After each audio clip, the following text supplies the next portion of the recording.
नमस्कार दोस्तों, आज हम बात करने जा रहे हैं जीवन के सबसे रहस्यमयी सवाल पर। क्या सच में हमारे कर्म ही तय करते हैं कि अगला जन्म हमें कैसा मिलेगा? क्या सच में जैसा कर्म वैसा फल सिर्फ इस जन्म तक सीमित नहीं बल्कि जन्म जन्मांतर तक चलता है? इसका उत्तर हमें मिलता है गरुड़ पुराण में, जो मृत्यु, कर्म और आत्मा के अगले सफर का रहस्य खोलता है। भाग 1, आत्मा कभी नहीं मरती।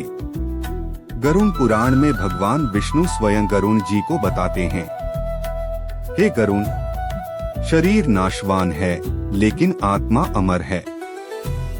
जब शरीर पंचतत्वों में विलीन हो जाता है तो आत्मा अपने कर्मों का लेखा जोखा लेकर निकल पड़ती है एक नए गंतव्य की ओर। कहा गया है, यथा कर्म तथा गच्छेत, यथा बीजं तथा फलम। अर्थात जैसा कर्म करते हो वैसा ही फल और वैसा ही अगला जन्म मिलता है। भाग 2, मृत्यु के बाद आत्मा का सफर। जब मनुष्य मृत्यु को प्राप्त होता है तो उसके कर्मों का हिसाब धर्मराज यानी यमराज के दूतों द्वारा तैयार किया जाता है।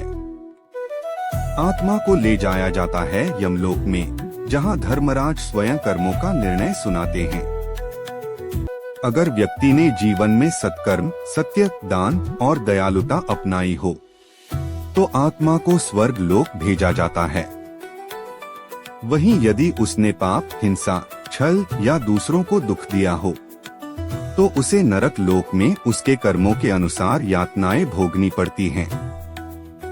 गरुड़ पुराण के अनुसार नरक की यातना कोई सजा नहीं बल्कि आत्मा का शुद्धिकरण है, ताकि अगला जन्म उसके कर्मों के अनुसार दिया जा सके। भाग 3, जन्म कैसे तय होता है। गरुड़ पुराण और उपनिषदों में कहा गया है, कर्म बीज है और जन्म उसका फल।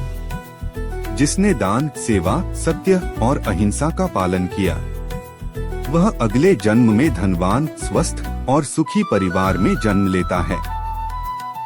जिसने ज्ञान का प्रसार, विद्या और सदाचार अपनाया वह अगली बार ज्ञानी या ऋषि तुल्य व्यक्तित्व लेकर आता है। जो व्यक्ति दूसरों को धोखा, हत्या या अत्याचार करता है उसका अगला जन्म नीच योनि में होता है, कभी कुत्ते, कभी सुअर, कभी कीड़े मकोड़े के रूप में। गरुड़ पुराण कहता है, पशु, पक्षी, कीट पतंगों में जन्म वही आत्मा लेती है जो मनुष्य जीवन में अपनी बुद्धि का दुरुपयोग करती है। भाग 4, सत्कर्मों से श्रेष्ठ जन्म। मनुष्य योनि को भगवान ने सबसे श्रेष्ठ माना है। यह वही जगह है जहां आत्मा अपने कर्म सुधार सकती है। जो व्यक्ति इस अवसर को व्यर्थ नहीं जाने देता वह जन्म मृत्यु के चक्र से मुक्ति प्राप्त कर सकता है।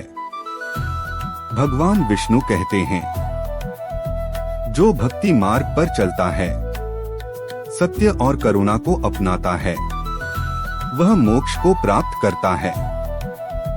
अर्थात अगर हम अपने कर्मों को सुधार लें तो अगला जन्म लेने की जरूरत ही नहीं रहती। आत्मा सीधा मोक्ष यानी परम शांति को प्राप्त करती है। भाग 5, बुरे कर्मों का परिणाम। गरुड़ पुराण में बुरे कर्मों के फल का विस्तार से वर्णन है। जो माता पिता का अपमान करता है वह अगले जन्म में गरीब और दुखी होता है। जो भोजन की बर्बादी करता है उसे अगले जन्म में भूख और प्यास का सामना करना पड़ता है। जो दूसरों की मेहनत का हक मारता है वह अगली बार गुलाम या दास के रूप में जन्म लेता है। जो झूठ, धोखा और हिंसा करता है वह नीच योनि में चला जाता है। लेकिन जो क्षमाशील, दयालु और ईश्वर भक्त होता है वह अगले जन्म में राजसी या देवतुल्य जीवन प्राप्त करता है। भाग 6, कर्म बदलो, भाग्य बदलेगा।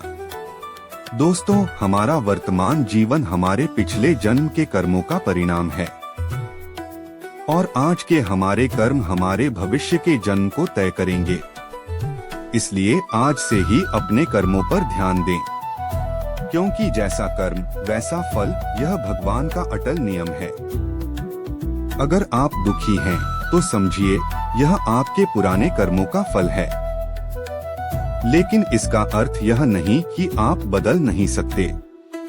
गरुड़ पुराण कहता है, कर्म से ही बंधन है और कर्म से ही मुक्ति। अगर आप सत्संग सुनते हैं, सत्कर्म करते हैं, दान, सहायता और भक्ति का मार्ग अपनाते हैं, तो आपके कर्मों की दिशा बदल जाती है और वही आपके अगले जन्म का मार्ग भी बदल देती है। भाग 7, मोक्ष की प्राप्ति।